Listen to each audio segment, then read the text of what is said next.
सुन के नाम आया, मैं तो सुन के नाम आया, सुन के नाम आया, मैं तो सुन के नाम आया। शिवधारा के बाबा शिव भजन।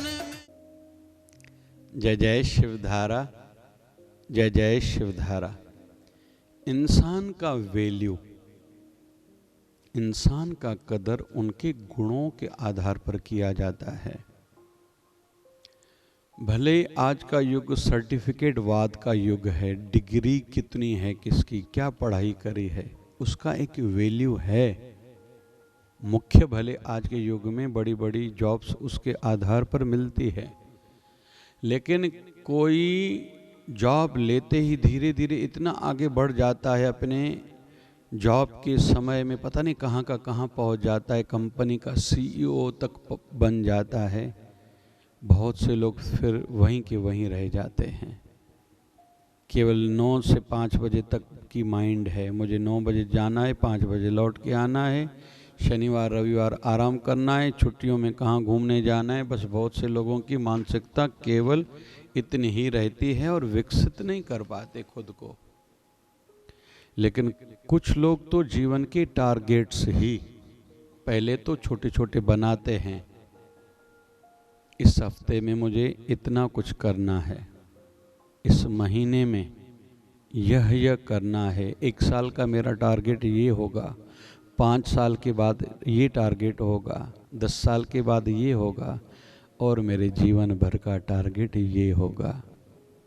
जैसे हम लोग आध्यात्मिकता में कहते हैं कि शिवधारा का श्रद्धालु जो भी है, हमारे जीवन का लक्ष्य, जीवन का मकसद, जीवन का ध्येय प्रभु प्राप्ति है। यह कभी न भूलें। संसार में रहो, उलझो नहीं।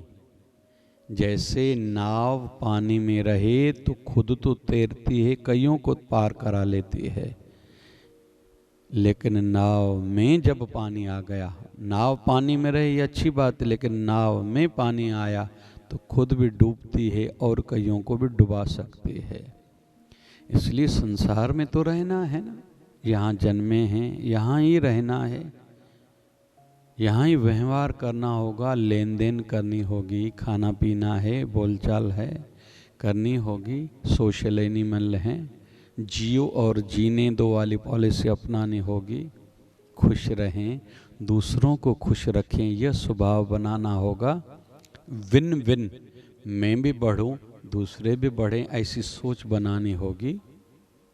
लेकिन अगर नाव में पानी आया, उल्टी सोच बनी, तो नाव खुद भी डूबेगी, पता नहीं कितनों को लेके डूबेगी।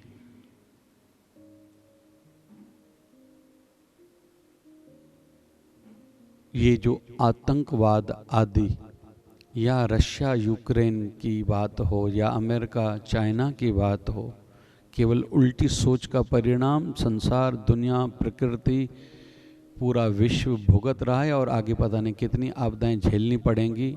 ये केवल ईगो को, अहंकार को, अहम को, जिसको वो स्वाभिमान कहते हैं, पता नहीं अभिमान है या स्वाभिमान है उनका, के कारण ही जो ग्लोबल वार्मिंग, गर्मी दिखाई दे रही है, ग्लेशियर पिघल रहे हैं, बार बार डराया जाता है कि समुद्र के किनारे पर विश्व के जितने भी नगर हैं, देश हैं, पता नहीं नाम तक उनका याद नहीं रहेगा लोगों को।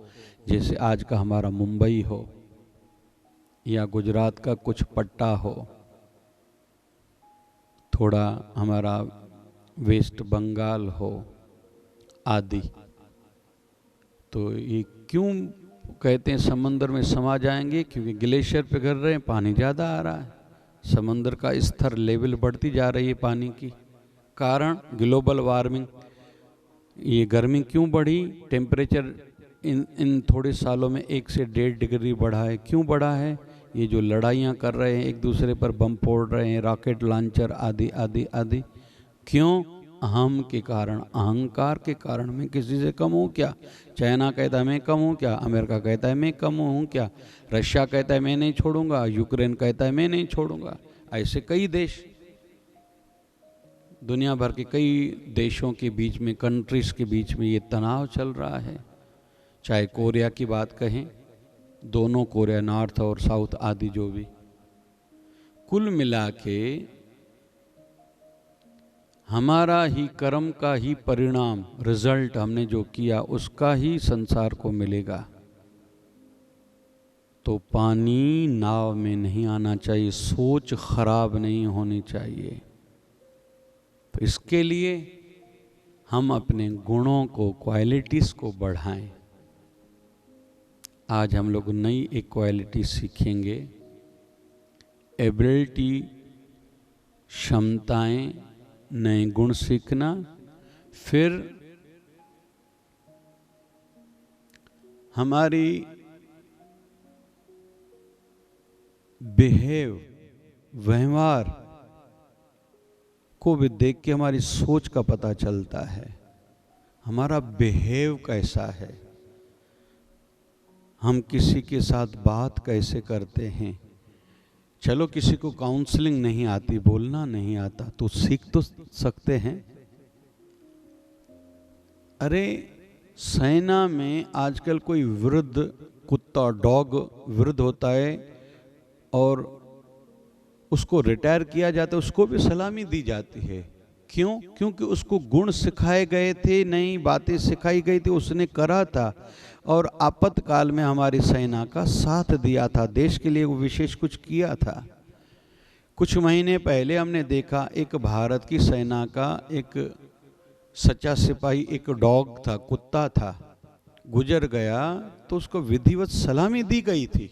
क्यों? क्योंकि उसने कुछ करा था। तो कुत्ता जन्मजात से थोड़ी सीखा था, उसको सिखाया गया था, उसने सीखा था, वैसा किया था, इसलिए ही उसको सलामी दी गई थी सेना की ओर से। वैसे ही हम कुछ सीखे नहीं हैं, इसमें कोई आपत्ति की बात नहीं है, बड़ी बात नहीं है, लेकिन सीखने का भाव ही नहीं है, ये गलत बात है। भजन में मन नहीं लगता, यहाँ तक ठीक है, क्योंकि माया में है, हम त्रिगुणी माया में हैं। कब सतो गुण का ज़्यादा प्रभाव रहता, कभी रजो का, कभी तमो गुण का, लेकिन खुद को संभाला तो जा सकता है ना। मुझे तामसिक वातावरण से खुद को बचाना है, बुरे वातावरण से, एटमॉस्फेयर से मुझे खुद को बचाना है, ये तो मेरे हाथ में है। मैं शराबियों के साथ दोस्ती ही नहीं रखूँगा, शराबियों के साथ कभी मरते मर जाऊँ, भले घर के व्यक्ति क्यों ना, नहीं बैठूँगा, ये तो अपने हाथ में है। कुछ लोग केवल स्वार्थ की बात करते हैं, जो मेरे साथ जैसा चलता है मैं वैसा ही चलूंगा, तो ये सोचेंगे तो रजोगुण बढ़ेगा। हरदम उनकी बात नहीं सुनना, उनके साथ नहीं बैठना, ये तो हमारे हाथ में है। दूसरे मेरे साथ कैसा भी चलेंगे, लेकिन मैं किसी के साथ बुरा नहीं चलूंगा। जो ऐसा सोचते हैं, ऐसा करते हैं, मुझे उनके साथ बैठना है, ये तो मेरे हाथ में है। फिर शुद्ध सत्व गुण वाले सब भगवान के रूप हैं, सब में मेरा नारायण ही तो बैठा है। रही मन जग में यूं रहो, सबसे रल मिल जाए, क्या जानो किस रूप में नारायण मिल जाए। भक्ति भाव की अवस्था, पता नहीं नारायण किस रूप में मिल जाए, इसलिए किसी को दुखाना नहीं, हिंसा तो जीवन में आने नहीं देना। हमारे जीवन से, सोच से हिंसा, किसी को तकलीफ देना किसी भी माध्यम से, कलम के माध्यम से, वाणी के माध्यम से, कर्म के माध्यम से, सोच के माध्यम से नहीं, ऐसा होना ही नहीं चाहिए। अरे कहते हैं बलवा मंगल, जिस संत का आगे चल के संत सूरदास करके नाम पड़ा, केवल आंखों ने कुछ एक क्षण के लिए बुरा देखा, ऐसी मान्यता है। लोहे के टुकड़े पड़े थे, आग में गर्म करके आंखों में डाल दी, आंखें निकाल दी, न होंगी ये आंखें न मेरे ठाकुर के सिवा ये बुरा देखेंगी। हम उस संस्कृति वाले हैं, मतलब बुराई सोच में भी ना आए, और जिनकी सोच में बुराई आई उन्होंने खुद को दंडित किया था, दूसरों को नहीं कहा था। हम उस सोच वाले हैं, तो हिंसा हमारे यहाँ है ही नहीं। अहिंसावादी हैं। अहिंसा परमो धर्म हमें सिखाया जाता है। धर्म की जो चरम सीमा है वो अहिंसा है, हिंसा का स्थान नहीं है हमारे यहां। तो बिहेव, व्यवहार, उसमें व्यवहार में आ जाता है धंधे वाले भाई हैं या व्यवहार जगत में लेन देन। हमने किसी का कुछ लिया है, हाथ जोड़ के दे के आना होगा। किसी ने आपातकाल में सहयोग करा, वो कभी भूले नहीं। कहते हैं ना कि एक संत के संदर्भ में उन्होंने किसी से 5 रुपए मांगे थे, उन्होंने दे दिए। एक समय ऐसा हुआ उनके पास पैसे आए तो सामने वाले को 50 रुपए देने गए, तो उन्होंने कहा आपने तो मुझसे 5 रुपए लिए थे। बोले मेरा वो आपातकाल था,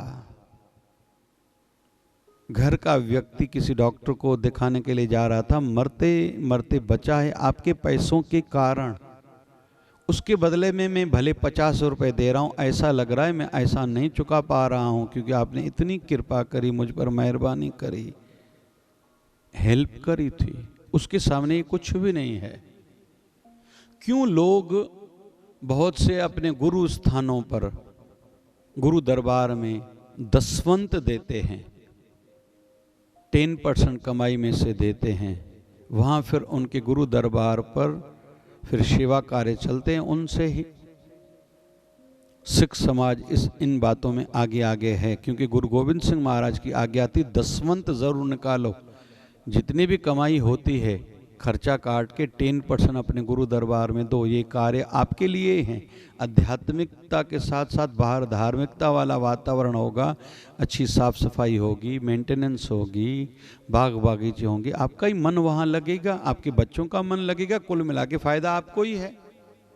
कोई भी गुरु है वो खाता थोड़ी है पैसे, उनको व्यवस्था के लिए क्या चाहिए। आध्यात्मिक स्थान जितने भी हैं या जिनके इष्ट में आस्था है, जो जहाँ भी ठाकुर जी का पुजारी है, राम उपासक है, शिव का मानने वाला है, शक्ति को मानने वाला है, गणेश को मानने वाला है, सूर्य का उपासक है, हनुमान जी महाराज का भक्त है, जो जहाँ भी अपने इष्ट देव भगवान झूलेलाल का पुजारी है, जो जहाँ भी आस्था रखता है। लेकिन इसलिए ही ये व्यवस्था है, एक तो आपकी माया का शुद्धिकरण हो, दूसरा आपके ही धन से व्यवस्था बनेगी जो आपको, आपके परिवार को, आपके समाज को लाभ मिलने वाला है। और मैं क्षमा चाहूँगा, जो हिंदू धर्म पर आक्रमण बार बार किए जाते हैं धर्म परिवर्तन के, तो ये फंडिंग तो उनके ही धर्म वाले करते हैं। कहाँ से पैसा आता है? निकाला जाता है। जैसे हम लोग सरकार को टैक्स देते हैं किसी भी रूप में, इनकम टैक्स के रूप में, जीएसटी के रूप में, या सेल टैक्स आदि जो भी चीज़ें हम लोग लेते हैं, टैक्स पहले लग के आती है, पेट्रोल के रूप में, नई कोई गाड़ी लेता है, आदि आदि आदि। उस टैक्स से ही गवर्नमेंट के स्कूल चल रहे हैं, हॉस्पिटल्स चल रही हैं, रोड बन रहे हैं, बड़ी बड़ी योजनाएं बन रही हैं। अच्छा लग रहा है। हमने हमारे गुरुदेव भगवान 1008 सदगुरु स्वामी शिव भजन जी महाराज की निर्वाण तिथि 3 दिवसीय रूप में मनाते हैं। 18, 19, 20 मार्च 2023 की बात है। तो 19 मार्च को निशुल्क स्वास्थ्य मेगा शिविर, शिवधारा मेगा शिविर की गई थी। 21 प्रकार की शिविरें की गई थी, 15 प्रकार की शिविरें, 6 प्रकार की निशुल्क रक्त जांच शिविर। फिर साथ साथ में आंखों के ऑपरेशन निशुल्क फ्री में किए गए थे, मोतियाबिंदु के। लेकिन साथ साथ में भारत सरकार की ओर से जो योजनाएं चलती हैं, वो भी 7 प्रकार की योजनाओं की भी कैंप्स लगाई गई थी। उनमें से एक कैंप जो वर्तमान की भारत सरकार की चल रही है, पोस्ट ऑफिस के माध्यम से 599 रुपये भरो और 1 साल के लिए बीमा 10 लाख तक का आपका हो गया। कोई बीमार हो गया, एडमिट हुआ, 1 दिन का 1000 रुपये मिलेगा। एक्सीडेंट हो गया तो 1 लाख रुपए तक मिल सकता है, 60,000 से लेके। किसी का अंग कट गया, भगवान न करे कोई गुजर गया, उसको 10 लाख का बीमा मिलेगा, केवल मतलब 600 रुपये में। हर साल फिर रिन्यू कराओ और 10 लाख की सिक्योरिटी बीमा का लाभ लो। और हमने यहाँ सब किसी को कहा कि 2 व्हीलर जितने चलाते हैं, 4 व्हीलर चलाते हैं, और लोगों ने कराए। और मैंने तो बहुत से संतों को, जो जो हमारे यहाँ महापुरुष आए थे, सबको निवेदन करा। जो भी राजनेता, मंत्री आए थे, एमएलए आए थे, एमपी आए थे, उनको निवेदन करा था हर जगह जाके ये लोगों को ये बताएं। भक्तों को कहा, शिवधारा के भक्त जितने हैं, जहाँ जहाँ जाओ ये बात सबको बताओ, कराओ। तो कुल मिला के हमारे थोड़े करने से कईयों को लाभ मिलता है और करना चाहिए। गर्मियों के दिनों में हर साल शिवधारा जल आश्रम की सेवा, यह सेवा कई नगरों के railway station, bus depot, markets में की जाती है और भक्तगण करते हैं और सबको करना चाहिए। तो ये कहा जाता है हमारा व्यवहार ऐसा हो, वाणी में फिर इतना पावर आए, व्यवहार शुद्ध होगा तभी वाणी में पावर आता है। हम किसी को कहें तो कोई माने, लेकिन यह तब होता है जब पहले खुद पर नियंत्रण होता है। तो कहते हैं ना कि एक बार एक संत को कहा गया, एक अम्मा ने अपने बालक को लाई कि इसको आप कहो ये गुड़ मीठा ज़्यादा खाता है, नहीं खाए। तो उस महापुरुष ने कहा, अम्मा इसको 8 दिन के बाद लेके आना। वो अम्मा अपने बच्चे को 8 दिन के बाद लाई। फिर संत ने कहा, हे बेटे, ज़्यादा गुड़ खाना, मीठा खाना अच्छा नहीं रहता, नहीं खाना, बंद कर दो। उसने कहा, ठीक है महाराज जी। तो उस अम्मा ने कहा, ये बात तो आप 8 दिन पहले भी बोल सकते थे। तो उस महापुरुष ने कहा, अम्मा उस समय मैं भी ज़्यादा खाता था, इसलिए 8 दिन आपसे लिए, पहले मैं खुद की छोड़ूं। 8 दिन से मैंने खाना छोड़ दिया है, मीठा बहुत कम कर दिया है, और अभी विश्वास है, इसको मैं कहूँगा ये मानेगा। तो आज के बड़े बुजुर्ग घर के, कहीं भी कंपनी में जो सीनियर है, मैनेजर है, मैनेजिंग डायरेक्टर है, पंचायतों के मुखिया हैं, एसोसिएशन के जो भी प्रेसिडेंट हैं, संस्थाओं के जो अध्यक्ष हैं, जब तक खुद नहीं करेंगे उनकी वाणी में पावर नहीं आएगा। उनका व्यवहार वैसा हो जो दूसरों को कहे, पहले वो खुद करे, फिर जो कहेगा वो वैसा होगा ही। आज होगा कल भी उसका प्रभाव होगा। क्यों संतों की बातों पर, आज तक उनके वचनों पर, शास्त्रों के वचनों पर आज तक हर कोई विश्वास करता है। तुम मुझे खून दो, मैं तुम्हें आज़ादी दूंगा। देखने में तो साधारण शब्द हैं, सुनने में तो क्यों सुभाष चंद्र बोस जी की याद आ जाती है। जय जवान जय किसान, क्यों हमारे लाल बहादुर शास्त्री की याद हमें आ ही जाती है। वाक्य ही तो थे। महात्मा गांधी जी के आश्रम पर, साबरमती अहमदाबाद आश्रम में जाते हैं, वहाँ लिखा है slogan, my life is my message. मेरा संदेश यही है, जैसा मैं जी आप भी वैसे जियो। बस मैंने जो कहा, चलो मानो नहीं मानो, लेकिन मैंने जैसा किया वैसा करो। इसलिए कहा जाता है व्यवहार जगत में, गृहस्थ आश्रम में, घर गृहस्थ में हर किसी को रामायण ध्यान से पढ़ना चाहिए। उस पर चिंतन, डिस्कशंस परिवारों पर हो, परिवारों में बैठ के। बहुत से परिवारों में ये परंपराएं हैं और होनी चाहिए। राम जी जब चलते थे वनवास में, तो माँ सीता पहले, फिर राम जी, फिर लक्ष्मण जी।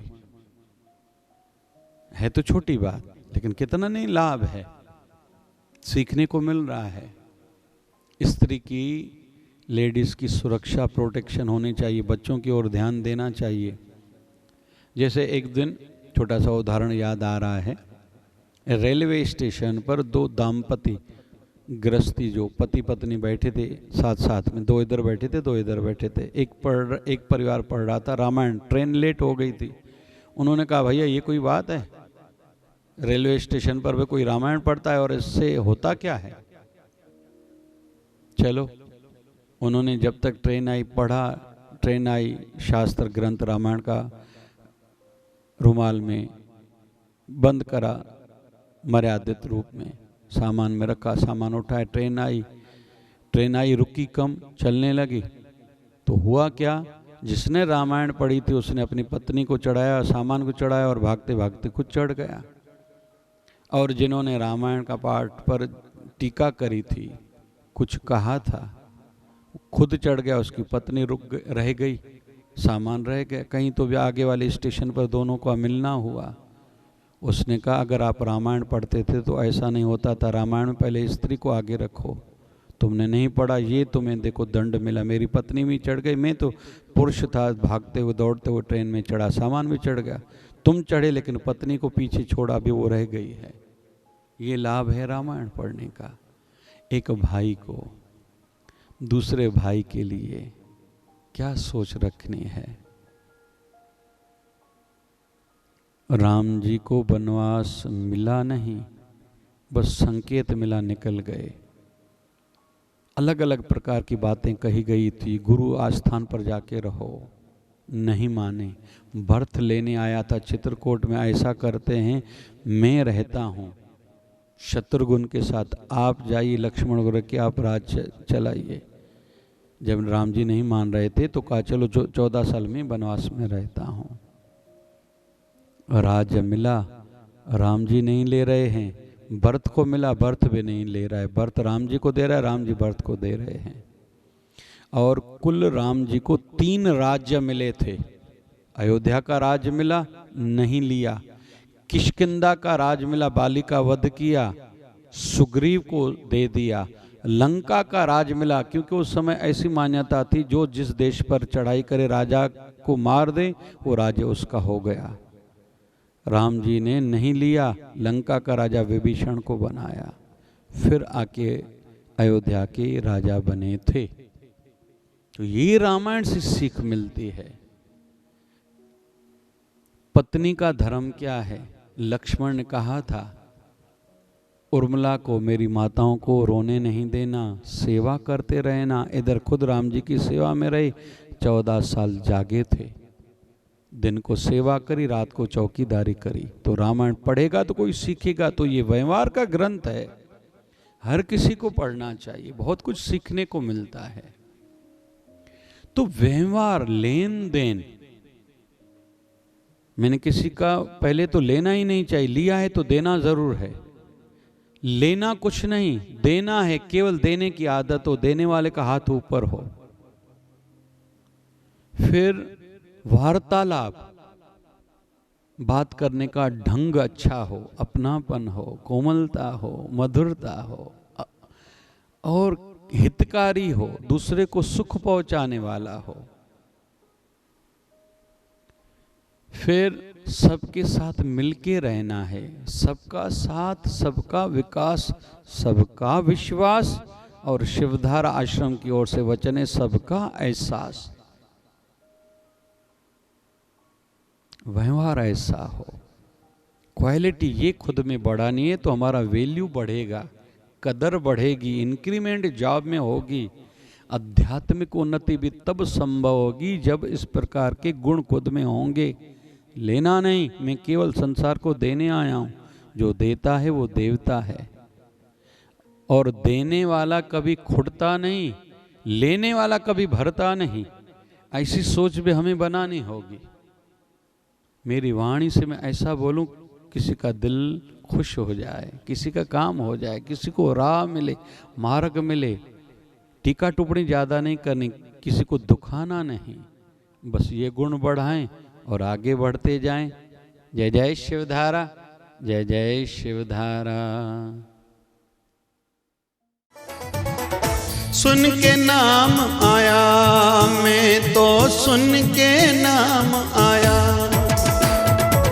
सुन के नाम आया, मैं तो सुन के नाम आया।